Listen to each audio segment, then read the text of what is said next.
What happens when the world's most powerful military alliance begins to change its center of gravity?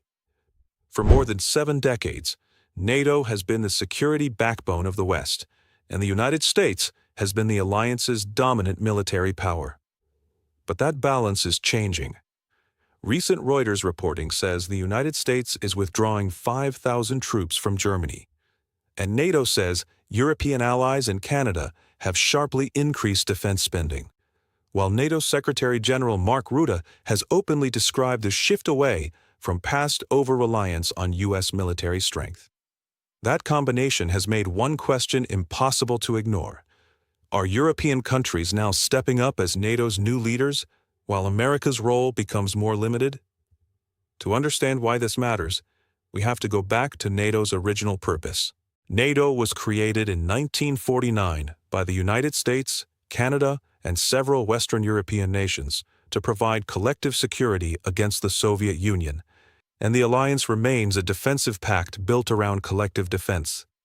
NATO itself says it is a defensive alliance whose core purpose is to safeguard the freedom and security of its members, and its Article 5 principle states that an armed attack on one ally is considered an attack on all of them.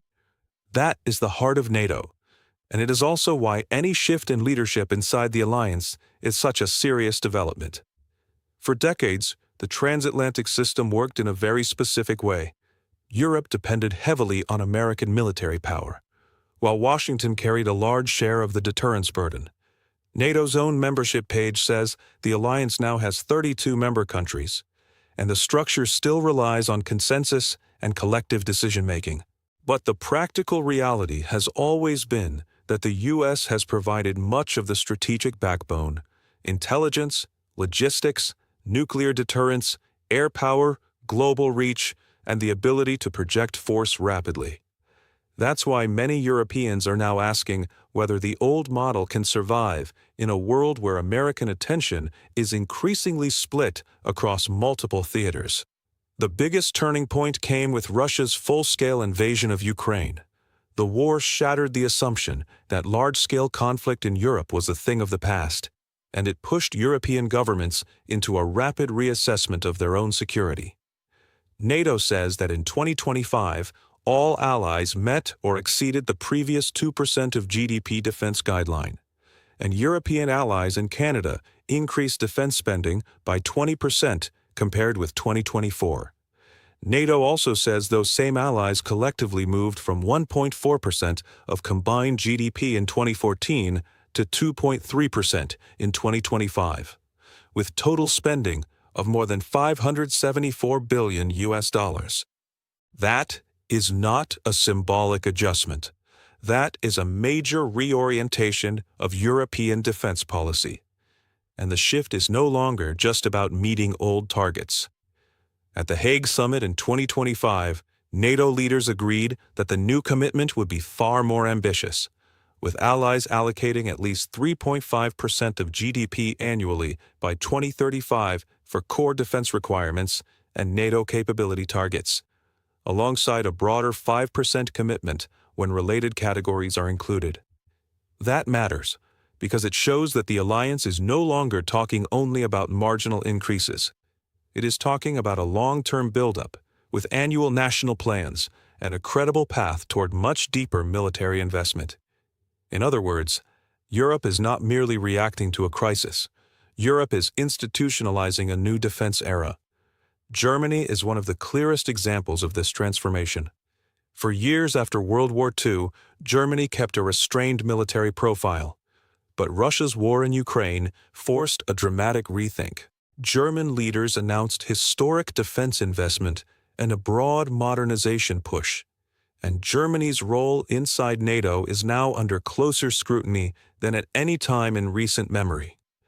Reuters reporting in May 2026 also noted that Germany hosts about 35,000 active-duty U.S. personnel, more than any other European country.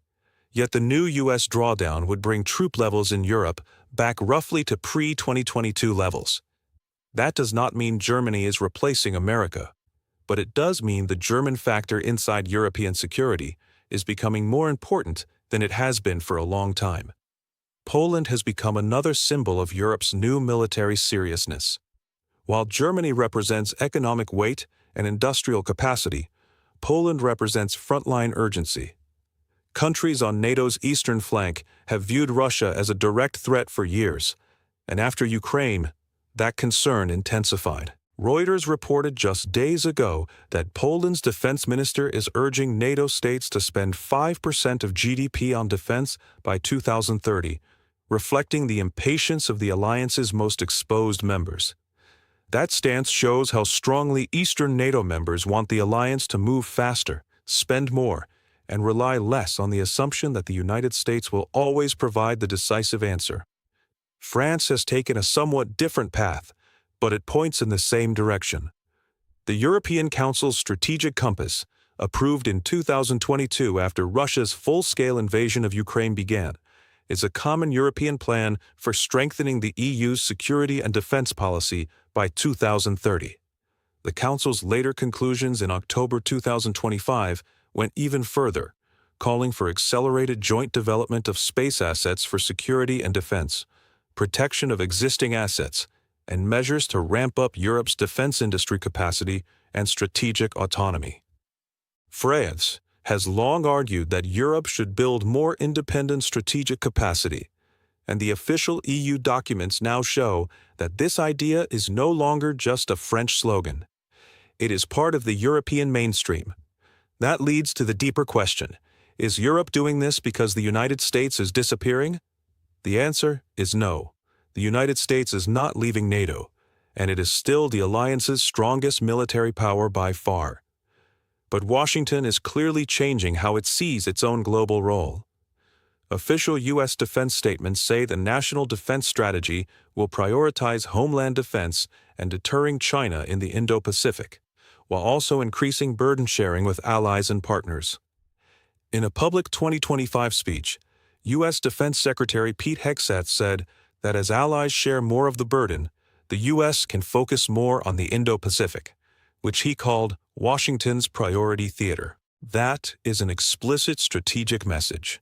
Europe should do more for Europe, while the United States concentrates more heavily on Asia. That message has immediate consequences for NATO. Hegseth also said in Singapore that European allies should own more of their own security, and that NATO cannot feel one-sided if it is to remain strong. Whether one agrees with that politics or not, the underlying strategic point is clear. The U.S. wants more burden sharing. The Pentagon has also repeatedly described China as the U.S. military's pacing challenge, and official budget documents and defense briefings show sustained U.S. attention to the Indo-Pacific.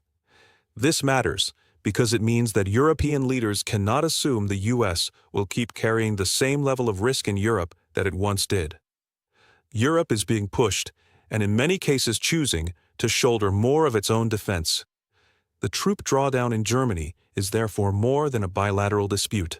Reuters reported that the Pentagon announced the withdrawal of 5,000 U.S. troops from Germany, a move that would return U.S. troop levels in Europe to roughly pre-2022 levels.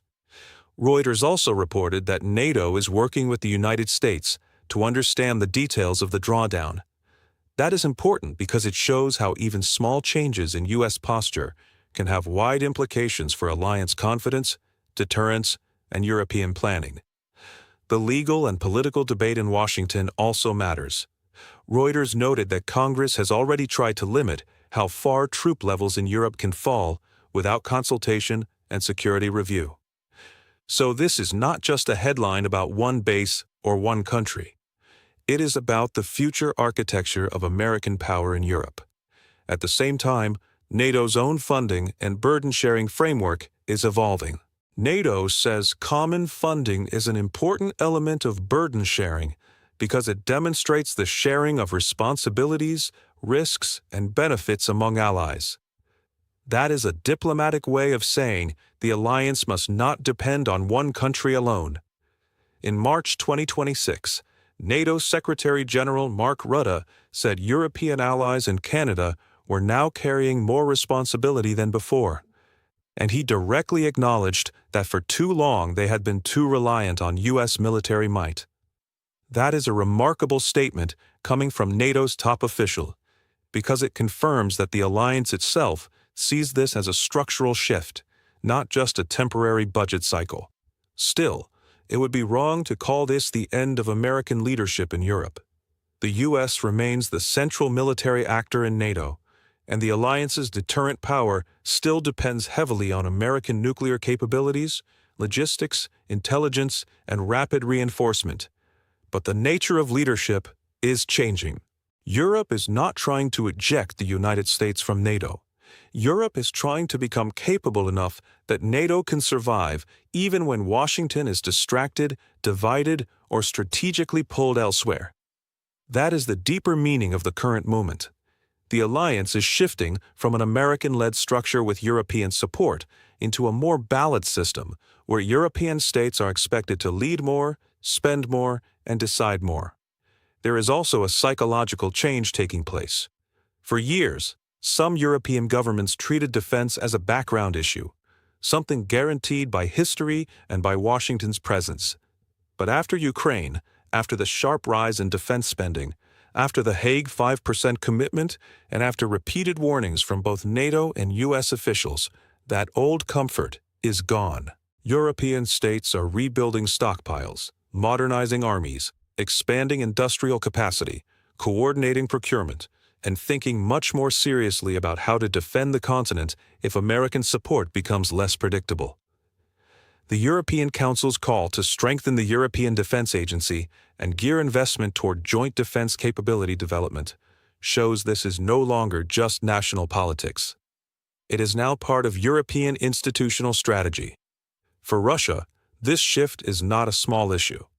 A more militarily capable Europe means a stronger eastern flank, faster response times, better logistics, more credible deterrence, and potentially less room for pressure tactics. NATO's Article 5 framework remains the core guarantee, but NATO also makes clear that collective defense is not automatic in the sense of a scripted response. It depends on allied consultation, political judgment, and the actions each state deems necessary. That means alliance credibility matters enormously. If Europe becomes stronger and more unified, deterrence is stronger too. If Europe becomes stronger but divided, the result could be more tension rather than more stability. That is why the current transformation is so important. It is not just about more weapons. It is about whether the transatlantic alliance can adapt without losing coherence. So where does all of this lead? The most honest answer is that NATO is not collapsing. NATO is changing. The old model in which the U.S. automatically played the largest role and Europe mostly followed is under pressure from geopolitics, budget realities, and new strategic priorities.